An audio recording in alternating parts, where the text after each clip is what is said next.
시청자 여러분 반갑습니다. 이것은 어제 영상인데 우리 우파 국민들이 꼭 좀 봐야 될 영상이라고 생각을 합니다. 그렇다면은 상대적으로 저들에게는 아마 이 철저히 막아야 될 영상 중에 하나가 될 수도 있을 것입니다. 자, 그래서 그런지 어째서 그런지는 모르겠지만은 제가 이 최근에 만드는 영상 중에서 손에 꼽힐 정도로 이 조회수가 작습니다. 저 같은 경우에는 이 영상을 올리면은 이 100% 이 노딱이 붙기 때문에 제가 제 영상을 갖다가 홍보하기 위해서라든지 그런 식으로 이 낚시를 하기 위해서 이런 말씀을 드리는 것이 아닙니다. 비록 제가 만들었지만은 제가 만드는 영상 중에서 손에 꼽힐 정도로 이 내용도 좋은 내용이라고 생각을 합니다. 그리고 이 제목 말고도 이 중요한 내용들이 담겨 있기 때문에 우리 우파 국민들이 좀 꼭 봐야 될, 끝까지 좀 꼭 봐야 될 그런 영상이라고 생각을 합니다. 그래서 이 영상을 보지 않으신 분들이라면은 꼭 한번 시청을 해 주시기를 부탁을 드리겠습니다. 만약에 대충 보고 이렇게 다른 일을 하다가 바삐 보고 넘어가신 분이라면은 한 번쯤은 더 꼼꼼하게 봐주실 필요가 있다는 그런 말씀을 드립니다. 어제 기사에 이런 기사가 나왔습니다. 이 기침과 콧물 증상을 보이는 한 남성이 평택의 보건소에서 진료 대기를 하고 있다가 사망을 했는데 검사를 해보니까 우한폐렴이 아니라는 이런 기사가 나왔습니다. 이 기사를 보면은 보건당국이 사망한 남성이 우한폐렴에 감염됐을 가능성을 염두에 두고 긴급 검사를 실시했는데 우한폐렴과는 관계없는 것으로 나타나서 놀란 가슴을 쓸어내렸다는 것입니다. 29일날 기침과 콧물 등의 증세를 보여가지고 평택 보건소를 찾았던 40, 50대 추정의 중년 남성이 갑자기 쓰러져서 사망을 했는데 검사를 해보니까 검사 결과 우한폐렴은 음성으로 판정이 나왔고 기저질환에 의한 사망으로 판단됐다고 보건소 측은 발표를 했습니다. 그런데 기저질환이 뭔지는 안 밝혔습니다. 그러면서 이 사망한 남성은 최근 6개월 이내에 중국을 방문한 적이 없고 한국에 입국한 중국인들과 접촉한 적도 없다고 이렇게 밝혔습니다. 이 기사를 요약해 보면은 검사 결과가 음성으로 나왔고 이 사망한 사람이 중국도 갔다 오지도 않았고 중국인들과 접촉하지도 않았다는 것입니다. 그렇기 때문에 이제 이 우한폐렴이 아니라고 하는 것인데, 자, 이렇게 하면은 우리 대부분의 국민들 같은 경우에는 그런가 하고 이렇게 넘어갈 것입니다. 그런데 과연 그럴까요?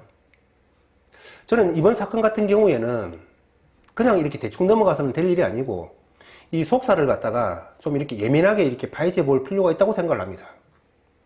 결론적으로 말씀드리면은 저는 우리 이 보건당국이 이렇게 해서는 안 된다고 생각을 합니다. 이것은 대한민국의 안전이 걸린 그런 문제인 것입니다. 이런 문제를 혹시나 쉬쉬한다든지 혹시나 은폐하거나 축소하는 그런 일이 있다면은, 만약에 그런 일이 있다면은 그것은 이번 우한폐렴의 사태를 키울 뿐이라고 생각을 합니다.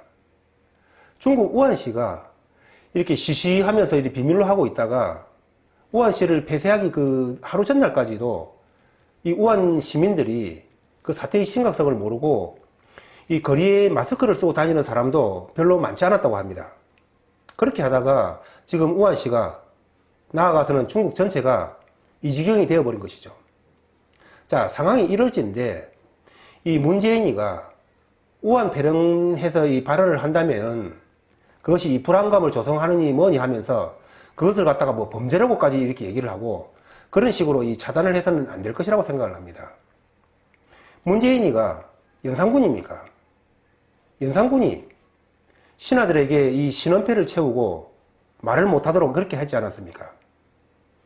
왜 우리가 이 세월호에 대해서 말을 하면 안 되는 것이고, 왜 우리가 이 5.18에 대해서 말을 하면 안 되는 것이고, 왜 우리가 이 우한폐렴에 대해서 말을 하면 안 되는 것입니까?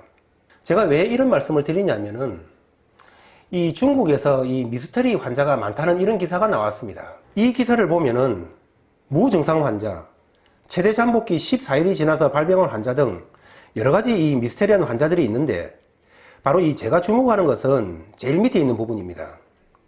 텐진시 질병통제센터에 따르면은 어떤 환자 같은 경우는 19일날 발열이 있었는데 25일 내에 2차례, 29일에 1차례 등 모두 3차례나 검사를 했는데 음성으로 나왔다는 것입니다.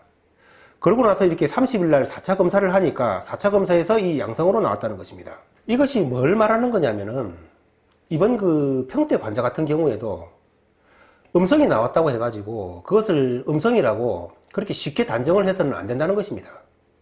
제가 왜 이런 말씀을 드리냐면은 그 아까 기사를 보시면은 이 사망한 사람 같은 경우에는 중국에도 갔다 오지도 않았고 그리고 이 중국인도 접촉하지 않았다고 이렇게 얘기를 했습니다. 그런데 이것은 이 경기일보 기사인데 중국인이 휠체어를 타고 이 평택보건소에서 진료를 받기 위해서 대기를 하고 있다가 사망을 했다고 이렇게 얘기를 했습니다. 말하자면은 이 사망한 사람이 중국인이라는 그런 얘기입니다.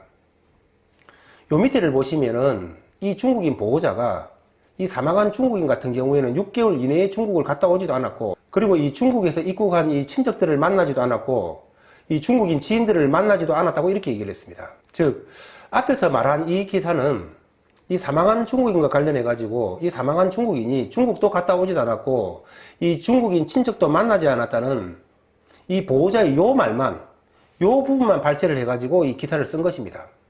그런데 그 기사에 의하더라도 이 사람이 중국인이라는 것은 틀림없는 사실입니다. 자, 그런데 이 보호자가 이 사망한 중국인이 누구를 만나고 다니는지 일일이 다 압니까? 이 사람이 중국인이 확실한데 이 보호자가 이 사망한 사람이 누구를 만나고 다니는지 다 아느냐는 얘기입니다. 이 사람은 중국인이기 때문에 중국인을 만났을 확률이 매우 높다고 저는 보고 있습니다. 자, 그런데 이 사건의 포인트는 뭡니까? 첫 번째로 이 사건의 발생지가 바로 이 평택이라는 사실에 우리는 주목을 해야 된다고 생각을 합니다. 평택이 우리가 바로 이 오염 지역으로 의심을 하고 추정을 하고 있는 그런 지역 아니겠습니까? 자, 두 번째로는 이 사람이 그 평택 보건소에서 진료 대기를 하고 있다가 이 갑자기 쓰러져서 사망을 했다는 사실입니다. 이 갑자기 쓰러져서 사망을 하는 것, 이게 바로 이 우한폐렴의 전형적인 증상이라는 거 우리가 다 알고 있습니다. 그 외의 질병 같은 경우에는 사람이 이렇게 갑자기 쓰러져서 사망하는 경우가 극히 드뭅니다. 자, 세 번째로는 이 사람이 바로 폐렴에 걸렸다는 사실입니다. 이 사망한 사람이 폐렴이 걸렸다는 이 기사가 분명히 나왔습니다. 제가 그 기사를 100% 읽었고 그것은 믿어도 좋습니다. 그런데 그 기사를 갖다가 제가 찾으려고 하니까 어디에 있는지 제가 찾지를 못해서 올리지는 못했지만은 여하튼 이 사람이 그 폐렴에 걸렸다는 사실은 확실하게 이 기사에 나왔습니다. 네 번째로는 이 사람이 기침을 하고 있다는 사실입니다. 다섯 번째로는 이 사람이 중국인이라는 사실입니다. 그렇기 때문에 이 중국인과 접촉했을 확률이 매우 높은 것입니다. 자, 그렇게 이 다섯 가지 사항을 종합을 해서 본다면은 이 사람이 우한폐렴으로 사망했을 확률이 저는 매우 높다고 보는 것입니다. 그렇기 때문에 단순히 이 검사 한번 해서 음성으로 나왔다고 해가지고 이 사람을 우한폐렴이 없다고 이렇게 받아들일 일은 아니라는 것입니다. 제가 이런 방송을 하는 것은 불안감을 조성하기 위해서 이런 방송을 하는 것이 아닙니다.